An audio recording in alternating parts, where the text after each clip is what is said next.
రూపాయలు సార్. మధు అనే వ్యక్తికి ఈయన ఇచ్చిండు. అదేలే Yes. ఇదిగో మధు సంతకాలు మధు పెట్టిందా? సంతకాలు. అది అప్పుడు చేసి ఇచ్చేసుకున్నాం సార్. అది కూడా మనీ వ్యూ పేటిఎం కూడా మన దాంట్లో కొడితే వచ్చేస్తుంది, లోన్ తీసుకున్న కూడా వచ్చేస్తుంది. నేను చేసినది ఇది సార్. ఎప్పుడు ఇది యాక్చువల్గా సెప్టెంబర్లో ఇచ్చేసి సెప్టెంబర్లో మనకు 12.5 రాసి ఇచ్చాడు. 12.5 మళ్ళీ 1,13,000 వీళ్ళ డబ్బులన్నింటికి రాసేవాళ్ళదా నోట్లు? ఎవరంతా వాళ్ళు ఇచ్చేసుకున్నారు సార్. మీకు వచ్చిందమ్మా ప్రామిసరీ నోటు?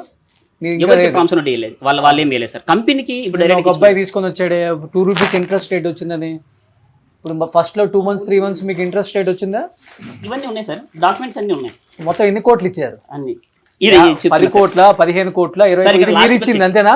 ఇక్కడ ఒక నిమిషం సార్. మొత్తం కలిపి ఇక్కడ మొత్తం అంతా అంటే ఎవరెవరు ఎంత ఇచ్చిందంతా దీనిలో రాసుకున్నాం సార్. ఎవరెవరు ఎంతెంత ఇచ్చినారు అనేది ఇలా రాసేసుకున్నాయి. లాస్ట్లో ఇతను 1/9/2025 సార్. ఇది లాస్ట్లో అనమాట. 100% రైట్ అంటారని మధు. ఇదంతా ఏంటంటే జస్ట్ ఇందాక మీరు అన్నారు కదా, ట్రస్ట్ అనేది అయితే ఉంటుందో ఆ ట్రస్ట్ వల్ల దీన్ని తీసుకున్నాం. అంతవరకు దీనికి ఏం లేదు. ఇవన్నీ ఇప్పుడు ఎన్ని కోట్లకు వచ్చింది? 8,14,50,000 రూపాయలకి సైన్ పెట్టాడు సార్. 8,14,14,00,000 ఇది. ఎస్ అండి. ఇంకా